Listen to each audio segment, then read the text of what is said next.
Hello friends, कैसे हैं आप सब। मैं आपका अपना मित्र एडवोकेट एसएस मिश्रा लीगल दर्पण चैनल में स्वागत करता हूं।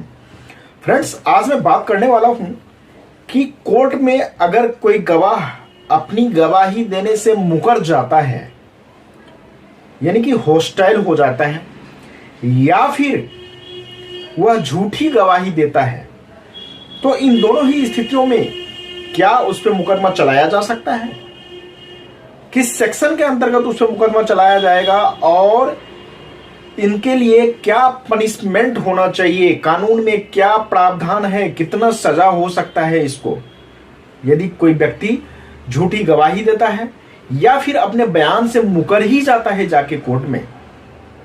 तो इसी के बारे में आज मैं चर्चा करने वाला हूं। तो इसे जानने के लिए वीडियो को लास्ट तक देखिए और वीडियो देखने के बाद अच्छा लगे तो चैनल को ज्यादा से ज्यादा सब्सक्राइब, लाइक और शेयर कीजिए।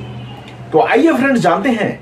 फ्रेंड्स, आप लोगों ने अक्सर देखा होगा, सुना होगा कि कोर्ट में जाके गवाह जो है वो अपने बयान से मुकर गया या इसने झूठी गवाही देकर निर्दोष व्यक्ति को फंसा दिया।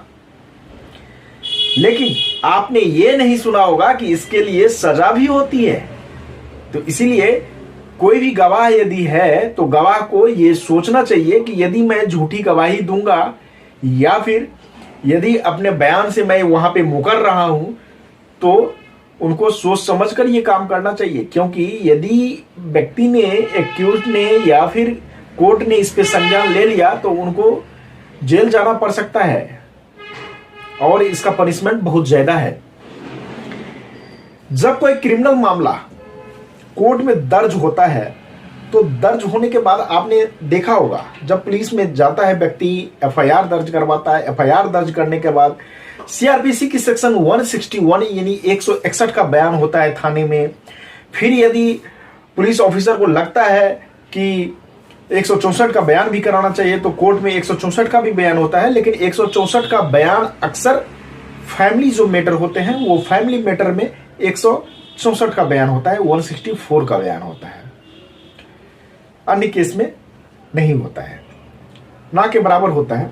लेकिन फैमिली मैटर जितने भी होते हैं, फैमिली मतलब 376 का हुआ यानी रेप, पॉक्सो, इस तरीके की जो भी केस होते हैं उसमें 164 का भी बयान होता है।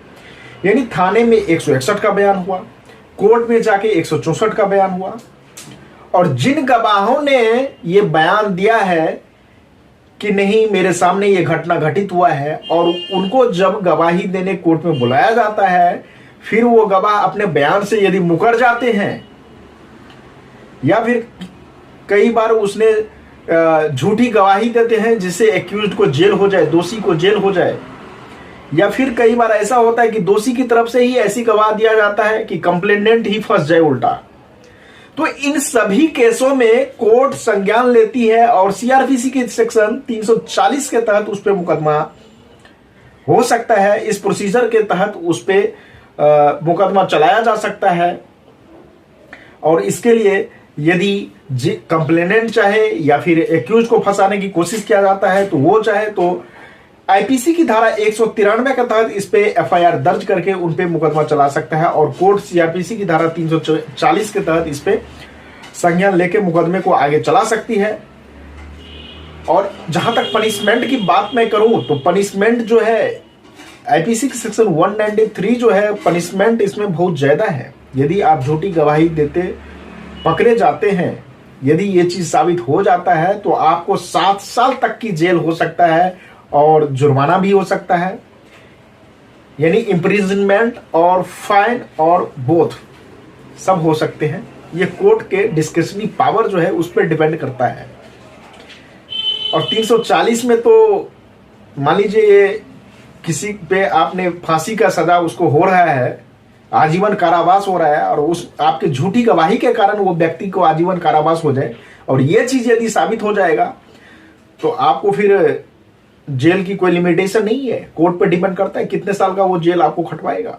तो इसीलिए आप जब कभी गवाही देने की सोचते हैं या किसी केस में आप आई विटनेस बनते हैं तो सोच समझकर बने और सोच समझकर वहां बातें को रखें, क्योंकि सजा जो है हो सकता है, यदि पार्टी चाहे, कोर्ट चाहे तो आपको भी ले सकती है कटघरे में। तो फ्रेंड्स, ये जानकारी आपको कैसा लगा मुझे कमेंट करके जरूर बताइएगा। कोई कंफ्यूजन हो तो आप मुझे बताना, उसका भी जवाब देने का मैं कोशिश करूंगा। आज तक के लिए इतने, फिर मिलते हैं नेक्स्ट वीडियो में, तब तक के लिए धन्यवाद।